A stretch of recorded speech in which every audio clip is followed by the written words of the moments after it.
As santas linhagens sacerdotais de Deus.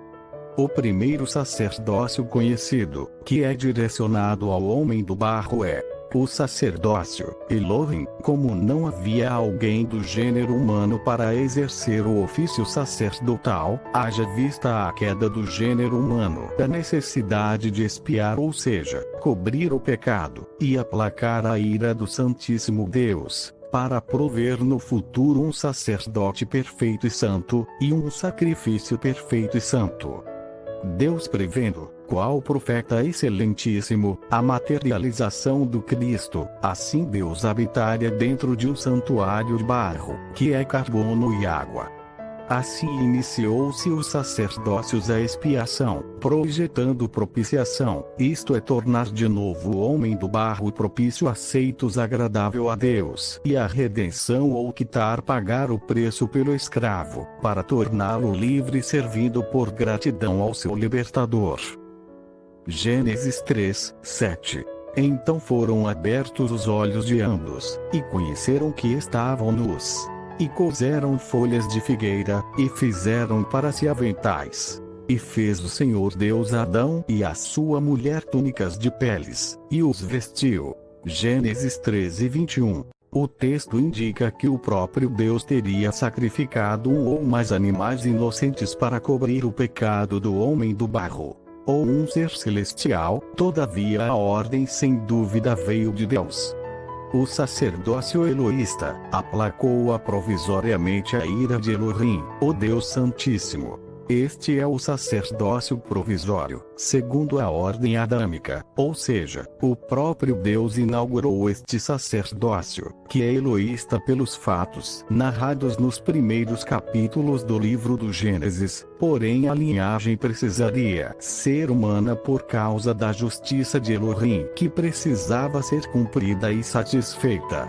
Conheceu Adão a Eva, sua mulher, e ela concebeu e deu à luz a Caim, e disse: alcancei do Senhor um homem. E deu à luz mais a seu irmão Abel. E Abel foi pastor de ovelhas, e Caim foi lavrador da terra. E aconteceu ao cabo de dias que Caim trouxe do fruto da terra uma oferta ao Senhor. E Abel também trouxe dos primogênitos das suas ovelhas, e da sua gordura. E atentou o Senhor para Abel e para sua oferta, mas para Caim e para sua oferta não atentou. E irou-se Caim fortemente, e descaiu-lhe o semblante. Então se estabeleceu a ordem adâmica, e vemos dois candidatos ao prosseguimento da linhagem sacerdotal. Dois filhos de Adão exercendo o ofício sacerdotal, Caim e Abel. Quem seria o escolhido ao sacerdócio provisório, eloísta pela linhagem humana adâmica? Sendo um sacerdote aprovado e confirmado seu ofício sacerdotal, este foi Abel, e outro reprovado, Caim. Então a linhagem adâmica inaugurou a doutrina da justificação por sacrifícios de animais inocentes, em lugar do pecador, expiando o pecado, não com folhas de figueiras ou com ofertas do fruto da terra, como o cego Caim, que não satisfaz a justiça de Deus. Do fruto da terra. As coisas da terra são de baixo e as coisas do céu são de cima. Abel escolheu as coisas do céu, como Maria, irmã de Marta. Caim se apegou às coisas da terra, e isto ofereceu a Elohim. Quando escolhemos as coisas de baixo, somos reprovados para o sacerdócio, como Caim.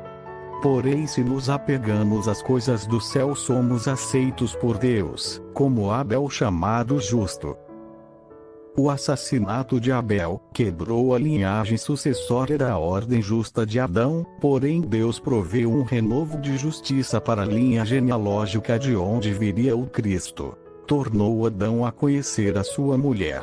E ela deu à luz um filho, e chamou seu nome Sete. Porque, disse ela, Deus me deu outro filho em lugar de Abel, porquanto Caim o matou. E a Sete também nasceu um filho. E chamou seu nome Enos. Então se começou a invocar o nome do Senhor. e nos foi a fonte de um novo rio devocional. Agora a revelação do que chamam os judeus tetragrama, Yod Rei Vav Rei, vogais hebraicas, ligadas à questão de existência. Enos. Significa ser humano, traz a mensagem da necessidade do ser humano invocar o Senhor. Provável pronúncia: Yahvé, sendo para Israel um nome memorial santíssimo, não nome próprio como seres criados. Todos termos referentes a Deus, na verdade mostram quem é Deus, e suas missões quanto ao homem do barro. Yod Rei Vav Rei traz a ideia de um ser imanente e eterno, sem limitação de tempo e espaço. Eu existo porque existo. Enos, o sacerdote a quem primeiro se revelou a necessidade de se invocar Yod Rei Vav Rei, e iniciou-se a invocação ao Eterno. Desta linhagem vieram vários sacerdotes, eloístas, dos quais destacamos Enoque. E andou Enoque com Deus, depois que gerou a Matusalém, 300 anos, e gerou filhos e filhas. E foram todos os dias de Enoque 365 anos. E andou Enoque com Deus, e não apareceu mais, porquanto Deus para si o tomou. Gênesis 5, 22, 24. Noé, porém, achou graça aos olhos do Senhor. Estas são as gerações de Noé. Noé era homem justo e perfeito em suas gerações. Noé andava com Deus. Gênesis 6, 8, 9. Dos 3 filhos, Sem foi o escolhido para a linhagem dos justos. Noé confirma seu sacerdócio. E edificou Noé um altar ao Senhor. E tomou de todo o animal limpo e de toda a ave limpa, e ofereceu holocausto sobre o altar. E o Senhor sentiu suave cheiro, e o Senhor disse em seu coração: Não tornarei mais a amaldiçoar a terra por causa do homem. Porque a imaginação do coração do homem é má desde a sua meninice, nem tornarei mais a ferir todo vivente, como fiz. Gênesis 8, 20 minutos e 21 segundos. Confirmado o sacerdócio de Noé. Abraão, sacerdote. E apareceu o Senhor a Abraão, e disse: A tua descendência darei esta terra. E edificou ali um altar ao Senhor, que lhe aparecera. Gênesis 12, 7. Abraão mudou as suas tendas, e foi, e habitou nos carvalhais de Manre, que estão junto a Hebrom. E edificou ali um altar ao Senhor. Gênesis 13, 18. E disse-lhe: Toma-me uma bezerra de 3 anos, e uma cabra de 3 anos, e um carneiro de 3 anos, uma rola e um pombinho. E trouxe-lhe todos estes, e partiu-os pelo meio, e pôs cada parte deles em frente da outra. Mas as aves não partiu. E as aves desciam sobre os cadáveres. Abrão, porém, as enxotava. Gênesis 15, 9, 11. Moisés, ofício sacerdotal provisório. Falai a toda a congregação de Israel, dizendo: Aos 10 deste mês tome cada um para si um cordeiro, segundo as casas dos pais, um cordeiro para cada família. Êxodo 12, 3. Moisés escreveu todas as palavras do Senhor, e levantou-se pela manhã de madrugada, e edificou um altar ao pé do monte, e 12 monumentos, segundo as 12 tribos de Israel. E enviou alguns jovens dos filhos de Israel, os quais ofereceram holocaustos, e sacrificaram ao Senhor sacrifícios pacíficos de bezerros. E Moisés tomou a metade do sangue, e a pôs em bacias. E a outra metade do sangue espargiu sobre o altar. E tomou o livro da aliança e o leu aos ouvidos do povo. E eles disseram: Tudo que o Senhor tem falado faremos, e obedeceremos. Então tomou Moisés aquele sangue, e espargiu-o sobre o povo, e disse: Eis aqui o sangue da aliança que o Senhor tem feito convosco sobre todas estas palavras. Êxodo 24, 4, 8. Moisés findou o sacerdócio provisório e ordenou o sacerdócio transitório, ou levítico, pela linhagem de Arão, onde se oferecia dons e sacrifícios expiatórios, libações, oblações, para tornar o homem propício e aceitável ao Senhor, aplicando a ira de Deus, até que viesse o sacerdócio eterno, não levítico nem pela linhagem de Arão, mas o sacerdócio segundo a ordem de Melquisedeque, o qual apareceu a Abraão após ele vencer a peleja. Melquisedeque aparece com vinho e pão, o corpo e o sangue do Senhor. O rei de Salém, ou seja, rei de paz, feito semelhante ao Filho de Deus, representando o sacerdócio definitivo. A ele Abraão entrega o dízimo dos bens que foram resgatados na peleja. Assim Abraão não deu dízimo de sua fortuna, mas do que resgatou dos bens dos reis de Sodoma e Gomorra e também de Ló. Ele neste gesto reconhece que a vitória na peleja só foi possível com a ajuda de seu Deus. Assim entrega os dízimos de tudo que resgatou, não de seus bens, ao sacerdote do Deus Altíssimo, o Rei de Paz. Figueiras perfeita do sacerdote dos bens futuros, Jesus de Nazaré. E Melquisedeque, rei de Salém, trouxe pão e vinho. E era este sacerdote do Deus Altíssimo. E abençoou, e disse: Bendito seja Abrão pelo Deus Altíssimo, o possuidor dos céus e da terra. E bendito seja o Deus Altíssimo, que entregou os teus inimigos nas tuas mãos. E Abrão deu-lhe o dízimo de tudo. Gênesis 14, 18, 20. Chamado por Deus sumo sacerdote, segundo a ordem de Melquisedeque. Hebreus 5:10. A tribo de Levi que se dedicaria somente ao serviço da casa de Deus, sem herança de terras, sem dedicar-se a plantações, mas só ao ofício da casa de Deus. Assim Deus instituiu o dízimo que ele seria para o sustento da tribo de Levi, assim brada a Israel o profeta Malaquias no capítulo 3 de seu livro, o pecado de deixar sem mantimento a casa de Deus, ou seja, seus zeladores. Os levitas não tinham alimentação. Desde os dias de vossos pais vos desviastes dos meus estatutos, e não os guardastes. Tornai-vos para mim, e eu me tornarei para vós, diz o Senhor dos Exércitos. Mas vos dizeis: em que havemos de tornar? Roubará o homem a Deus? Todavia vos me roubais, e dizeis: em que te roubamos?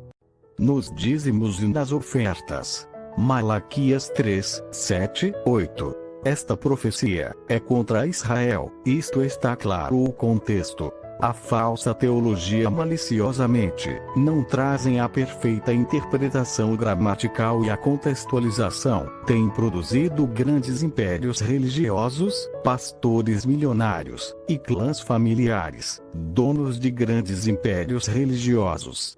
Desde os dias de vossos pais vos desviastes dos meus estatutos, e não os guardastes. Veja que claro está claro que refere-se às tribos de Israel. A expressão dias de vossos pais revela para quem Deus falava. Estavam no sacerdócio levítico, portanto não era para os gentios ou a futura igreja. Veja a expressão, para que haja mantimento na minha casa. Para que haja mantimento na minha casa. É mantimento. O dízimo no sacerdócio levítico seria para o mantimento da tribo de Levi. No tocante a todas as dízimas do gado e do rebanho, tudo que passar debaixo da vara, o dízimo será santo ao Senhor. Levítico 27, 32. Também todas as dízimas do campo, da semente do campo, do fruto das árvores, são do Senhor. Santas são ao Senhor. Levítico 27, 30. Em nossos dias e na terra chamada de Barzilai, por influência do reino das trevas, inventaram um falso judaísmo, uma falsa arca da aliança e indumentárias e um falso sacerdócio levítico com muito ouro e prata. Como sempre, o braço satânico chamado maçonaria emergiu vários templos e um central dedicado a um Salomão. Quem está debaixo do sacerdócio levítico são os que rejeitaram a Jesus de Nazaré. Os verdadeiros judeus ainda esperam o seu Yeshua. Os falsos judeus que usam o nome de Jesus, mas não reconhecem a Jesus de Nazaré como o Messias prometido. Há um culto misto com várias práticas do paganismo, farsa satânica que gera bilhões no mundo todo. Juízo virá, não tardará. Fim do sacerdócio transitório, início do sacerdócio eterno. Ora, a suma do que temos dito é que temos um sumo sacerdote tal, que está assentado nos céus à destra do trono da majestade, ministro do santuário e do verdadeiro tabernáculo, o qual o Senhor fundou, e não o homem. Hebreus 8, 1, 2. Mas, vindo Cristo, o sumo sacerdote dos bens futuros, por o maior e mais perfeito tabernáculo, não feito por mãos, isto é, não desta criação. Hebreus 9, 11. E, naqueles dias, apareceu João Batista pregando no deserto da Judéia, e dizendo: Arrependei-vos, porque é chegado o reino dos céus. Porque este é o anunciado pelo profeta Isaías, que disse: Voz do que clama no deserto, preparai o caminho do Senhor, endireitai as suas veredas. Mateus 3, 1, 3. Mateus declara que cumpriu-se em João Batista aquele que prepararia o caminho de Yahvé, Jesus Cristo de Nazaré. E, projetando ele isto, eis que em sonho lhe apareceu um anjo do Senhor, dizendo: José, filho de Davi, não temas receber a Maria, tua mulher, porque o que nela está gerado é do Espírito Santo. E dará à luz um filho, e chamarás o seu nome Jesus. Porque ele salvará o seu povo dos seus pecados. Mateus 1, 20 minutos e 21 segundos. E eis que o anjo do Senhor veio sobre eles, e a glória do Senhor os cercou de resplendor, e tiveram grande temor. E o anjo lhes disse: Não temais, porque eis aqui vos trago novas de grande alegria, que será para todo o povo. Pois, na cidade de Davi, vos nasceu hoje o Salvador, que é Cristo, o Senhor. Lucas 2, 9, 11. E aconteceu que, estando eles ali, se cumpriram os dias em que ela havia de dar à luz. E deu à luz a seu filho primogênito, e envolveu-o em panos, e deitou-o numa manjedoura, porque não havia lugar para eles na estalagem. Lucas 2, 6, 7. A transmissão para o Novo Testamento precisaria de derramamento de sangue, pois o testamento tem validade com a morte do testador. E como afirma as Escrituras, sem derramamento de sangue não há remissão de pecados. A nova aliança apresentou a Deus um sacrifício definitivo, que não mais cobriu o pecado, mas proveu o pagamento que satisfez totalmente a justiça de Deus, e pegou a promissória que nos era contrária e impagável e a cravou na cruz. Mas, vindo Cristo, o sumo sacerdote dos bens futuros, por o maior e mais perfeito tabernáculo, não feito por mãos, isto é, não desta criação, nem por sangue de bodes e bezerros, mas por seu próprio sangue, entrou uma vez no santuário, havendo efetuado uma eterna redenção. Porque, se o sangue dos touros e bodes, e a cinza de uma novilha esparzida sobre os imundos, o santificar, quanto a seis purificação da carne, quanto mais o sangue de Cristo, que pelo Espírito Eterno se ofereceu a si mesmo imaculado a Deus, purificará as vossas consciências das mortas, para servirdes ao Deus vivo. E por isso é mediador de um novo testamento, para que, intervindo a morte para a remissão das transgressões que havia debaixo do primeiro testamento, os chamados recebam a promessa da herança eterna. Hebreus 9, 11, 15. Aleluia, bendito seja o santo sacerdote, o qual ofereceu a si mesmo como santo cordeiro, espargindo o santíssimo sangue em favor de nós pecadores, para nos purificar dos nossos pecados, quitando, não mais cobrindo os pecados, para que todo aquele que nele crer não pereça mas tenha a vida eterna. E desde a hora sexta houve trevas sobre toda a terra, até a hora nona. E perto da hora nona exclamou Jesus em alta voz, dizendo: Eli, Eli, lama sabachthani. Isto é, Deus meu, por que me desamparaste? E alguns dos que ali estavam, ouvindo isto, diziam: Este chama por Elias. E logo um deles, correndo, tomou uma esponja, e embebeu-a em vinagre, e, pondo-a numa cana, dava-lhe de beber. Os outros, porém, diziam: Deixa, vejamos se Elias vem livrá-lo. E Jesus, clamando outra vez com grande voz, rendeu o espírito. E eis que o véu do templo se rasgou em dois, de alto a baixo. E tremeu a terra, e fenderam-se as pedras. E abriram-se os sepulcros, e muitos corpos de santos que dormiam foram ressuscitados. E, saindo dos sepulcros, depois da ressurreição dele, entraram na cidade santa, e apareceram a muitos. Mateus 27, 45, 53. Bendito seja Deus que linda promessa fez, e em seu Filho amado cumpriu a redenção de todos. Creia no eterno sacerdócio pela ordem de Melquisedeque, Jesus Cristo de Nazaré, que foi morto e ressurgiu ao terceiro dia, vencendo a morte por todos nós. Ele o sacerdote, ele o sacrifício perfeito, o Rei da paz. Naquele tempo, respondendo Jesus, disse: Graças te dou, ó Pai, Senhor do céu e da terra, que ocultaste estas coisas aos sábios e entendidos, e as revelaste aos pequeninos. Sim, ó Pai, porque assim te aprouve. Todas as coisas me foram entregues por meu Pai, e ninguém conhece o Filho, senão o Pai. E ninguém conhece o Pai, senão o Filho, e aquele a quem o Filho o quiser revelar. Vinde a mim, todos os que estáis cansados e oprimidos, e eu vos aliviarei. Tomai sobre vos o meu jugo, e aprendei de mim, que sou manso e humilde de coração, e encontrareis descanso para as vossas almas. Porque o meu jugo é suave e o meu fardo é leve. Mateus 11, 25, 30. Recebíamos a bênção sacerdotal, abraçando a Jesus o eterno sacerdócio. Deus abençoe a todos.